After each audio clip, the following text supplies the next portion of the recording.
Mga dudong, meron bang mga oras o araw na ayaw makipagbayuhan or ayaw makipagtsuktsakan o ayaw makipagturdyakan ni Mrs. or ni Juwa sa inyo? So itong tips na maipapayo ko sa inyo ay kailangan nyong malaman. At kung ano ito, kailangan mong panuorin ng buo ang video na to. So welcome back to my channel. Ito na naman si Inday Bagat, ang iyong open-minded vlog. For today's video, ang may papayo ko sa inyo para may ano ba kayo ba? May gagawin kayo kung gustong-gusto ninyo na makuha ang loob ng isang babae. Pag gustong-gusto nyong umarangkada, pag gustong-gusto nyong sumakay at maging driver, no? Minsan kasi may panahon po talaga na ayaw ng isang dilag o ayaw ni Mrs. na makipagbayuhan dahil nga meron siyang dinaramdam. So paano ba siya amuhin, no? So Dodong, kung gusto mo, number one po ay yung sinasabi kong gawin mo yung gawaing bahay na imbis na si Mrs. ang gagawa ay ikaw po ang gumagawa. Example, kahit ang paghugas lamang ng plato, no, ay napaka big deal na yan sa inyo mga dodong. So once na ipapakita ninyo na maghugas kayo ng plato, maglaba kayo dyan, wala pong misis na hindi sa inyo. At mag-alaga ka ng inyong mga anak, ay of course, walang misis na hindi mag-oo sa gusto mong gawin sa kanya. No, 'di ba? So simple lang. Yung marunong kang tumulong sa gawaing bahay, no? Yan ang tips number 1. Tips number 2. Ano ba yung tips number 2? Of course, bibigyan mo siya ng masarap na pagkain, masarap na hihain na pagkain. Meron kasing kami kasi mga babae, mahilig kami mag-cravings. Yes. Lalong-lalo na malapit na yung aming menstrual period, mga ganyan. Mabilis kaming bugnutin, mabilis kaming ganon. Hindi namin ma-explain yung mood namin sa mga araw na yan. Pero isa lang po talaga ang gusto namin is yung bigyan nyo ng comfort food, no? Alam mo yung comfort food? Bigyan mo niya mga pagkain na mga pizza, mga ganon, no? Yung parang masasarap para sa mga babae, no? Yan po ang second tips ko sa inyo mga dodong para mapauo mo yung babae. Kasi pag ginawa mo, mag-effort ka dodong, mayroong kang effort, iba na yung iba yung ano ba yung sasabihin ko? Pag marunong kang mag-effort, iba yung nakatatak sa puso ng isang babae kung may-effort ka. So yan, comfort food ang pangalawang tips ko. At itong pangatlong tips ay hindi mo pa rin napapaamo si Inday, hindi mo pa rin siya na anuhan, nung na maggusto mo ng ganyan pero hindi ka makakuha ng, hindi ka maka-score, hindi ka makagalaw ng mga kimbot-kimbot dyan. So, mga pangatlo is the money. Yes. Kasi mayroong mga babae bugnutin dahil kulang na kulang yung binibigay mo, dodong. So, marami kang tinatagong pera dyan.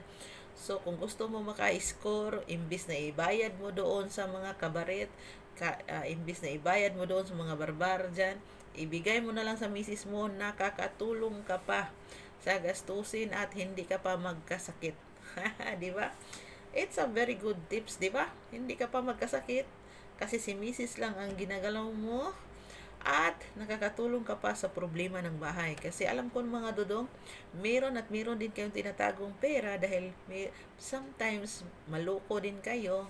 Tumatago kayo ng pera kasi gusto nyong mag-inuman, gusto nyong mag happy-happy sometimes. So, ang pag-happy-happy ninyo sa labas, why not doon mo sa misis mo gawin? Hindi ka pa magkasakit.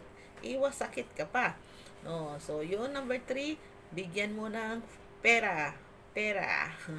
So, number 4 tips, hindi mo pa rin nakuha sa pag-aamo ng gawing bahay, comfort food, pera, hindi mo pa rin siya nakuha. Ito panghuling tips, ito yung number 4, no? Ito yung pinaka mabisa sa lahat. Wala pong babae na hindi mag-ano nito pag alam mo yung tamang haplos, tamang pag ano sa isang babae.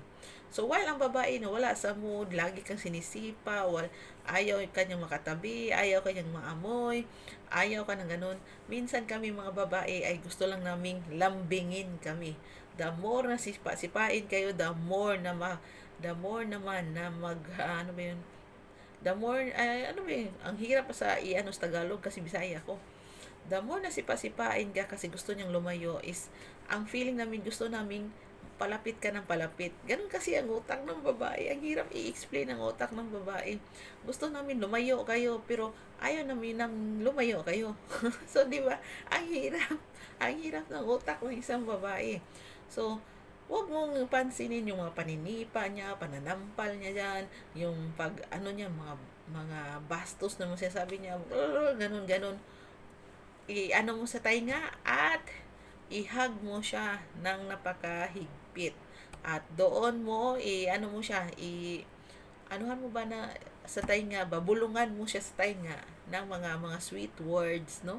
Kasi walang babae na kapag hindi nakakaano ng mga sweet words, ay hindi nanlalambot po ang mga babae. So, gaano man yan siya ka-strong na babae, gaano man yan siya ka-ano na, ayaw niya ngayon kasi wala siya sa mood. Pero pag dodong pinapakita mo yung napaka-understanding mo, pinapakita mo kung gaano mo siya kamahal, kahit binabato-bato ka na dyan, wala kang paki sa mga binabato dyan, hinahagis. Kasi mayroong mga babae na gusto ng lambing. Pagkatapos ng lambing, lambang. So, mga Bisaya lang ang alam ko ano yung lambang. No? Pagkatapos ng away-away, gusto ng lambing-lambing at lambang-lambang. So, yun po yung tips na maipapayo ko sa inyo mga dodong. So, hayaan mong magwala ang babae. Hayaan mo siyang maganon. Basta andun ka lang, huwag kang umalis, no? Hayaan mo siya, huwag kang mag-contradict, huwag kang kumibo. Hayaan mo siya kasi sometimes ganun po kami mga babae, lalong-lalo na palapit na ang aming menstrual period, mga ganyan kami. Para kaming mga sirang ulo. So, pag ginaganon nyo, nilalambing nyo yung asawa nyo, lalo na hinaplos-haplos ninyo, hinalik-halikan ninyo, ah, binubulong-bulungan ninyo ng mga sweet words, mawawala ang pagka-bad mood ng isang babae. 'Di ba?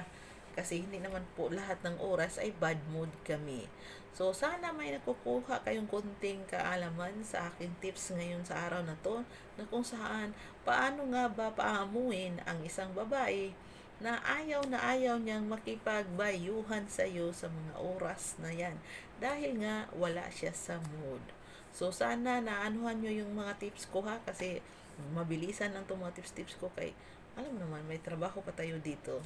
So, God bless and sana nag-enjoy kayo sa video na to.